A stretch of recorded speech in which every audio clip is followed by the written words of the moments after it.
क्या बात है आकाश? तुम जब से आए हो इतने चुप चुप हो, बात क्या है? शीतल, इतना इंतजार करने के बाद हमने अपने प्यार का इजहार किया है, शादी के सपने देखे हैं, लेकिन अब मुझे ऐसा लग रहा है जैसे कि हमारे ये सपने टूटने वाले हैं। अरे ऐसे कैसे सपने टूट सकते हैं आकाश? शीतल, मुझे इस बात का पछतावा है कि अगर हम लोगों ने अपने प्यार का इजहार बहुत पहले कर लिया होता तो अब तक हमारी शादी हो चुकी होती। आज जब हम लोगों के मिलने का मौका आया है, मुझे ऐसा लग रहा है कि हम लोग अलग होने वाले हैं। ऐसे कैसे अलग हो सकते हैं आकाश? मुझे समझ में नहीं आ रहा तुम ऐसे क्यों बोल रहे हो। कौन अलग कर रहा है हमें? मेरे डैड हमें अलग कर रहे हैं, दादी माँ हमें अलग कर रही है। वो लोग चाहते हैं कि मेरी शादी मल्होत्रा परिवार की कोई लड़की है जिसका नाम कंचन है, उससे हो जाए। तुम्हारा क्या कहना? मैं क्या कह सकता था शीतल? दादी माँ के फैसले के सामने कोई कुछ नहीं कह सकता। जहाँ तक डैड का सवाल है, वो इतने गुस्से वाले हैं कि एक बार जो ठान लेते हैं वही करते हैं। हाँ, माँ मेरे साथ हैं, पायल भाभी मेरे साथ हैं, लेकिन उन लोगों के मेरे साथ होने के बावजूद वो लोग अपना फैसला बदलने के लिए तैयार नहीं हैं। ये तो अजीब जबरदस्ती है। आखिर मुझ में क्या बुराई है? मेरे खानदान में क्या बुराई है? और सबसे बड़ी बात यह है आकाश कि तुम मुझसे प्यार करते हो, मैं तुमसे प्यार करती हूँ, तो हम दोनों शादी क्यों नहीं कर सकते? बात ऐसी है कि सिमरन की शादी कंचन के भाई के साथ तय हुई है, और कंचन की जो दादी है उन्होंने मुझे देख लिया था और मुझे पसंद कर लिया था। अब देवयानी भाभी इस बात से डर रही हैं कि कहीं अगर मैंने रिश्ते से इनकार कर दिया तो कहीं सिमरन का रिश्ता ना टूट जाए। बस इसी बात को लेकर डैड और दादी दोनों मेरी शादी कंचन से करवाना चाह रहे हैं। तो इसका मतलब ये है कि सिमरन की खुशी की खातिर हम अपने प्यार की बलि चढ़ा दें, है ना? शीतल, तुम समझने की कोशिश क्यों नहीं कर रही? यही तो मैं जानना चाहता हूँ कि मैं क्या करूँ। देखो आकाश, तुम पहले अपने घर वालों को मनाने की कोशिश करो, लेकिन अगर वो ना माने तो तुम बगावत कर दो। कह दो कि तुम कंचन से शादी नहीं कर सकते। शीतल, मैं ये सब कुछ करके देख चुका हूँ। मैं पूरी तरह से कोशिश कर चुका हूँ, लेकिन कोई मेरी बात नहीं मान रहा। माँ है जो मेरे साथ हैं, लेकिन वो भी कब तक मेरे साथ रहेंगी? इसलिए तो मैं जानना चाहता हूँ। मैं तुमसे पूछ रहा हूँ कि मैं क्या करूँ। देखो, मुझसे मत पूछो। जहां तक अंकल का सवाल है तो अंकल इस बात के लिए इनकार नहीं करेंगे। वो मुझसे बहुत प्यार करते हैं, बचपन से पाला है उन्होंने मुझे, तो मैं जो बात बोलूंगी उसको वो ना नहीं बोलेंगे। शीतल, तुम बात को समझने की कोशिश नहीं कर रही। मैं तुमसे सिर्फ इतना पूछना चाह रहा हूँ कि हम दोनों मिलकर क्या फैसला कर सकते हैं। देखो, तुम क्या फैसला करोगे ये मैं नहीं जानती, लेकिन मुझे इतना मालूम है कि अगर तुमने मुझसे शादी नहीं की तो मैं अपने आप को मार डालूंगी। देखो शीतल, प्लीज ऐसा नहीं कहते। अरे तुम ही तो कहती थी जो किस्मत में लिखा होता है वही होता है। अगर हमारी किस्मत में हमारी शादी का होना लिखा है तो। देखो आकाश, मैं इस बात में बिलीव नहीं करती कि जो किस्मत में लिखा है वो होगा। प्यार करने वाले अपनी किस्मत खुद बनाते हैं, अपने हाथों से अपनी किस्मत लिखते हैं। ओके शीतल, तो एक ही रास्ता है। क्या? तुम मेरे साथ शादी करने के लिए तैयार हो? हाँ। ठीक है, अगर मैंने अपने घर वालों से बगावत करके तुम्हारे साथ शादी करने के लिए तैयार हो गया, लेकिन दूसरी तरफ अगर तुम्हारे अंकल अगर उन्होंने इस रिश्ते से इनकार कर दिया तो हम घर छोड़ के भाग जाएंगे। क्या? हाँ आकाश, क्योंकि जिंदगी हम अपने लिए जीते हैं, दूसरों के लिए नहीं। शीतल, तुम मेरे साथ घर छोड़कर जाने के लिए तैयार हो? हाँ। ठीक है, अगर तुम इतनी हिम्मत कर सकती हो तो मैं भी पीछे नहीं हटूंगा। मैं भी तुम्हारे साथ। देखो आकाश, जहाँ तक मुझे विश्वास है हमें ये सब नहीं करना पड़ेगा। मैं अपने अंकल को जानती हूँ, वो हमारी शादी से इनकार नहीं करेंगे।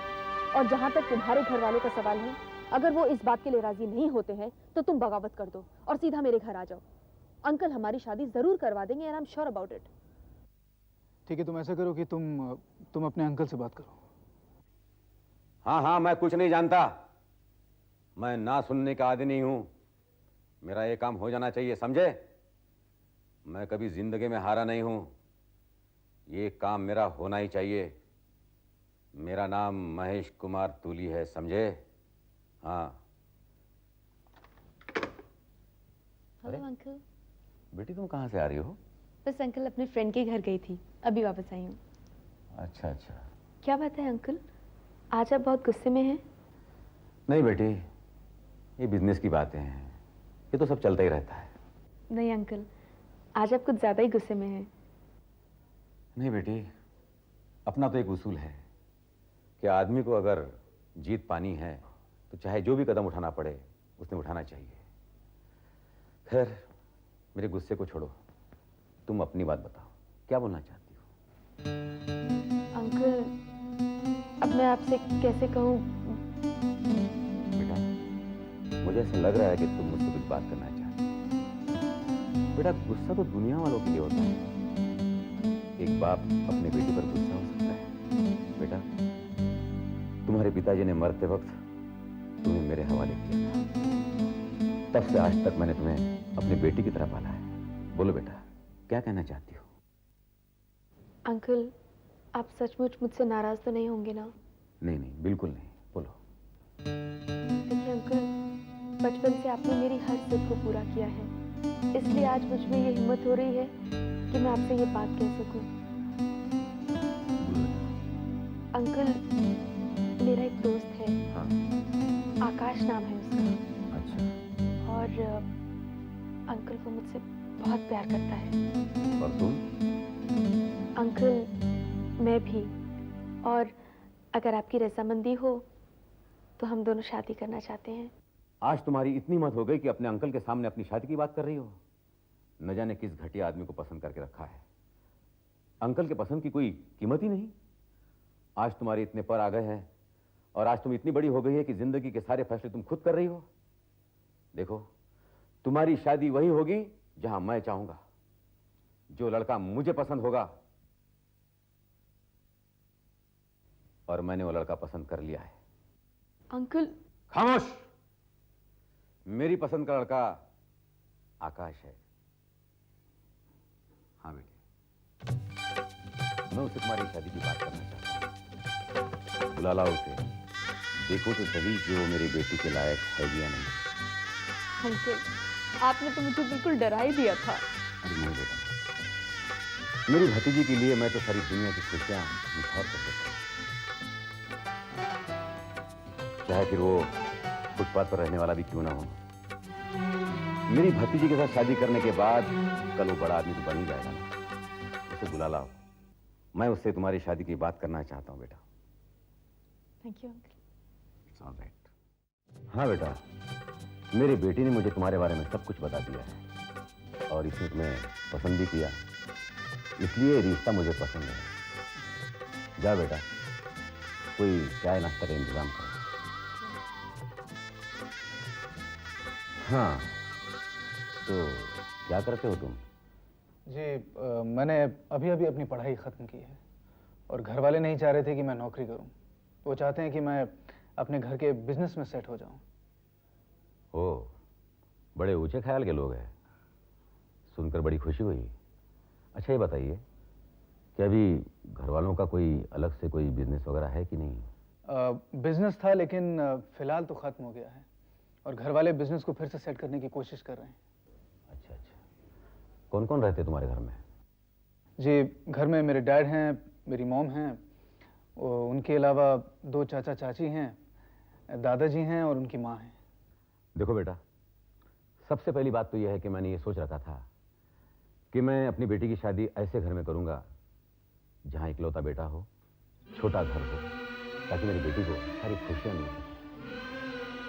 ऐसा है कि बड़े परिवार में अक्सर झगड़ा हुआ करते हैं, लेकिन अब मेरी बेटी ने तुम्हें पसंद ही कर लिया, तो मैं सोच रहा हूं कि मैं क्या करूं। देखिए, आप ऐसा मत समझिए, मेरे घर वाले काफ़ी मिलनसार हैं और शीतल को काफ़ी अच्छी तरह से रखेंगे, काफ़ी खुश रखेंगे।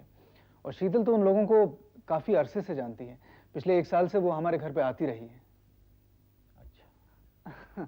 लेकिन हाँ, हमारे घर पे सिमरन को मिलते आती रही है, उसकी अच्छी सहेली है वो। यस यस यस, सिमरन, हाँ सिमरन उसकी सहेली है। जी, मैं उसका कज़न ब्रदर हूँ। अच्छा अच्छा, देखो बेटा, पूछना तो नहीं चाहिए, क्योंकि मैंने ये सोच रखा था कि अगर मेरी बेटी एक फुटपाथ पर रहने वालों को भी पसंद करती है तो मैं उससे भी उसकी शादी करवा दूंगा। लेकिन तुम तो अच्छे खानदान के लग रहे हो, इसलिए मैं ये पूछना चाहूंगा कि आप किस खानदान से हो और तुम्हारे पिताजी का नाम क्या है? जी, राजेश नाथ दीवान। राजेश नाथ दीवान। और उनके पिता का नाम क्या है? विशंबर नाथ दीवान। तो तुम विशंबर नाथ दीवान के पोते हो? जी हाँ। खड़े हो जाओ। जी, ऐसे स्टैंड अप। आखिर बात क्या है? देखो, अगर तुम एक पल भर भी यहां खड़े रहे ना अभी, तो अपनी बेइज्जती की जिम्मेदार तुम खुद होगे। Now get out from here! लेकिन आप मुझे बताइए तो सही कि बात क्या है? मैं सेठ विशंबरनाथ दीवान के परिवार में अपनी बेटी की शादी कराऊं? हरगिज नहीं। चले जाओ यहां से। लेकिन आप मुझे बताएंगे कि हुआ क्या है? ये जाकर अपने दादा से पूछो। कमजोर आदमी, जब वो बिजनेस फील्ड में था तो उसने मुझे बहुत बर्बाद करने की कोशिश की। उसके पार्टनर को भी मैंने ही रास्ता दिखाया। उसको बर्बाद करने के पीछे मेरा ही हाथ था। बहुत तिकड़ी का नाच नचाया मुझे उसने मुझे बहुत बर्बाद किया। देखिए, दुश्मनी आपकी और मेरे दादाजी की है, तो आप उसका बदला हम दोनों से क्यों ले रहे हैं? लेकिन तुम्हारे शरीर में तो उसी परिवार का खून है ना, और मैंने ये तय कर रखा है कि विशंबरनाथ दीवान के 7 पीढ़ियों को मैं बर्बाद करके रखूंगा। लेकिन इत्तेफाक यह है कि मेरी बेटी ने तुम्हें पसंद कर लिया। Now get out from here. Uncle क्या हो गया? कुछ नहीं, ये रिश्ता टूट गया है। तुम्हारी इससे शादी नहीं हो सकती। अंकल? मैंने कह दिया ना तुमसे, ये शादी नहीं हो सकती, मतलब नहीं हो सकती। लेकिन क्यों अंकल? इसकी वजह तो मुझे मालूम होनी चाहिए। आप तो कहते थे कि मैं अगर किसी फुटपाथ पर रहने वाले से भी शादी करना चाहूंगी तो आप उससे भी मेरी शादी करा देंगे, तो फिर अब क्या हुआ? मैं फुटपाथ पर रहने वालों को अपना दामाद बना सकता हूँ, उसको मेरा नाम भी दे सकता हूँ, मगर इस कमीने से शादी नहीं करवा सकता, क्योंकि ये उस कमीने का पोता है। देखिए, आप जबान संभाल के बात कीजिए। बहुत कुछ सहन कर चुका हूं मैं। Shut up! मेरे घर में खड़े होकर मुझे जबान संभालने के लिए कह रहे हो? तुम्हारी शादी इस कमीने से नहीं हो सकती, क्योंकि ये मेरे दुश्मन का पोता है, और मैं अपनी खुशी दुश्मन के घर में नहीं दूंगा। और तुम मेरी खुश हो बेटी? नहीं अंकल, प्लीज ऐसा मत कहिए। मैं शादी करूंगी तो सिर्फ आकाश से करूंगी। देखो बेटी, तुम किससे शादी करोगी और किससे नहीं करोगी, उसका फैसला मैं खुद करूंगा। लेकिन अंकल, तुम यहां से जाते हो कि नहीं? जाओ अंदर, अंदर चली जाओ। हाँ, तो तुम अभी तक यहां पर खड़े क्या कर रहे हो? तुम्हें हिंदी भाषा समझ में नहीं आती है क्या? क्या और किसी भाषा में समझाऊं?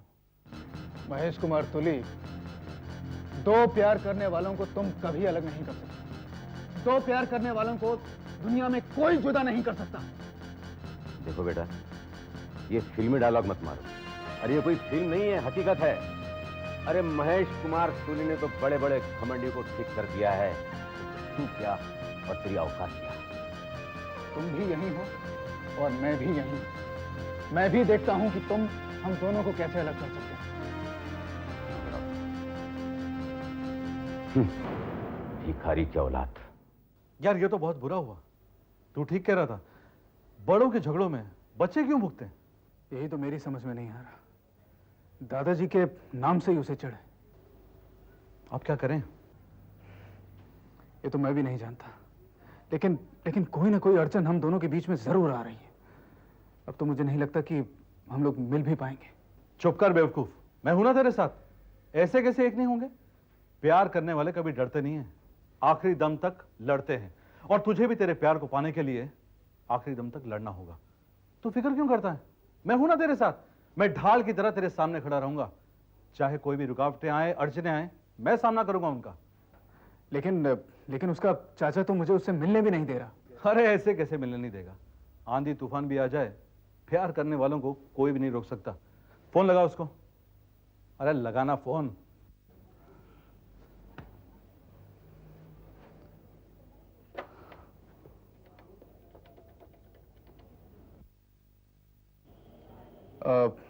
शीतल, मैं आकाश बोल रहा हूँ।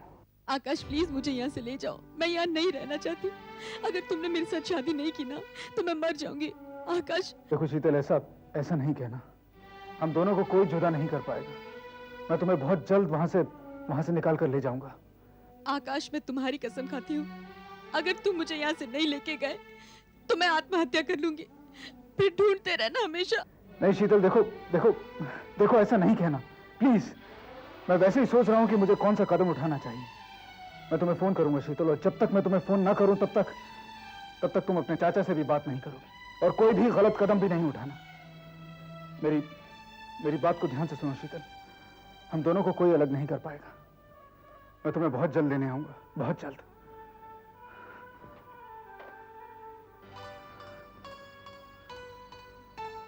वो तेरे सपोर्ट में है ना? वो तो कह रही है कि अगर हम दोनों नहीं मिले तो वो मर जाएगी। अरे इसका मतलब है लड़की तेरे सपोर्ट में है, तो तूने बाजी मार ली। अरे लड़की बालिग है ना, तो बालिग लड़की जिससे चाहे शादी कर सकती है, कानून भी उसे नहीं रोक सकता। माँ बाप क्या, दुनिया की कोई भी ताकत उसे नहीं रोक सकती। तू हिम्मत कर, पहले घर की प्रॉब्लम सॉल्व कर, बस। यही तो परेशानी है कि लड़की तो राजी है, लेकिन मेरे जो घर वाले हैं वो मेरी शादी, वो मल्होत्रा की लड़की, क्या नाम है उसका, कंचन से, उससे मेरी शादी कराना चाहते हैं। और मैं सच कहता हूँ, अगर कंचन से मेरी शादी हो गई ना, तो शीतल जो है ना, वो रो रो के मर जाएगी, अपने आप को खत्म कर डालेगी। मेरी तो समझ में नहीं आ रहा कि मैं क्या करूं। आसान सी बात है, जब लड़की राजी है, वो बालिग है, तुम बालिग हो, तो तुम्हारी शादी कोई नहीं रोक सकता। लेकिन दादी माँ और डैड दोनों ही इसके खिलाफ हैं, और मैं उनके खिलाफ कैसे जा सकता हूँ? प्यार करने से पहले तुम्हें यह सोचना चाहिए था कि तुम्हें तो अपनी दादी माँ के फैसले पे चलना है। कमाल है आकाश, प्यार तुम करते हो, शादी तुम्हें करनी है, जिंदगी तुम्हें गुजारनी है, तो फिर फैसला भी तो तुम्हें करना होगा ना। लेकिन दादी माँ का दिल टूट जाएगा। आकाश, एक बात ध्यान से सुन लो, घर के बड़े अपनी औलाद को कंट्रोल में रखना चाहते हैं, लेकिन जब औलाद जिद पे आ जाती है ना, तो वो पिघल जाते हैं। दादी माँ भी अपने आप पिघल जाएगी। जब तुम शीतल को घर ले आओगे, वो दादी माँ के पैर छुएगी, आशीर्वाद मांगेगी, तो वो खुश हो जाएगी। लेकिन ये तो गलत बात हो गई ना, और दादी माँ क्या सोचेंगी? अगर तुम दादी माँ की सोचने पे आओगे ना, तो फिर ये शादी कभी नहीं कर सकोगे, और शीतल वहां तुम्हारे प्यार में मर जाएगी। नहीं राज, ऐसे नहीं कहना। मुझे कुछ ना कुछ तो करना ही पड़ेगा। प्रिसाइसली, तुम्हें ही कुछ करना पड़ेगा। स्वर्ग को देखना है तो खुद को मरना पड़ेगा। दूसरों के मरने पे स्वर्ग नहीं देख पाओगे आकाश। तो मैं ऐसा करता हूँ कि आखिरी बार माँ से जाकर बात करता हूँ। अगर फिर भी मेरी कोशिश नाकाम रही तो फिर तुम्हें एक और हथियार का इस्तेमाल करना होगा। तुम्हें अपने माँ बाप से कहना होगा कि तुम घर छोड़ के जा रहे हो। तुम्हारी इस बात को सुन के वो पिघल जाएंगे। लेकिन क्या घर छोड़कर जाना ठीक होगा? बच्चों की तरह मत बात करो। तुम्हें घर छोड़ने देगा कौन? बस तुम्हारे इस हथियार को सुन के वो तुम्हारी शादी के लिए रजामंद हो जाएंगे। तुम ठीक कह रहे हो, मुझे ही कुछ करना पड़ेगा।